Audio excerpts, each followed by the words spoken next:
Hi అండి, అందరికీ good evening. ఈరోజు మన ఈవినింగ్ స్వీట్ అండ్ స్నాక్స్లో పాలకూర ఆనియన్తో పకోడీ చేశాను. మరి నా స్టైల్లో ఎలాగో చూసేయండి. శివాంశు ఒకరోజు పాలకూర మొక్కను నాటాడండి. ఆ మొక్కకు నిండుగా ఆకు వచ్చేసింది. ఇంకా అది చూడగానే నాకు పాలక్ పకోడీ వేయాలి అనిపించేసి ఆకును మొత్తం కట్ చేశాను. అయితే ఇంట్లో మొలక కదండి, ఆకు కొంచెం క్వాంటిటీ తక్కువ అనిపించింది. అందుకనే ఒక ఆనియన్ కూడా కట్ చేశాను. అందులో దానికి తగినంత బియ్యం పిండి, కొంచెం కార్న్‌ఫ్లోర్, కొద్దిగా శనగపిండి యూజ్ చేశానండి. అయితే రెగ్యులర్‌గా అయితే శనగపిండితో చేస్తాము. ఈసారి ఇలా ట్రై చేసి చూద్దాం అనిపించేసి శనగపిండిని అవాయిడ్ చేసి ఎక్కువ కార్న్‌ఫ్లోర్, రైస్ ఫ్లోర్, లైట్‌గా బియ్యం పిండి, తగినంత ఉప్పు, కారం, జీలకర్ర పొడి వేసేసి పకోడీ అయితే వేసేసాను. నిజంగా అండి చాలా అంటే చాలా బాగుంది.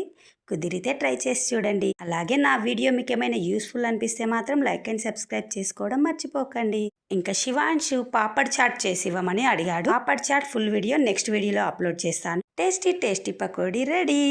Thank you for watching.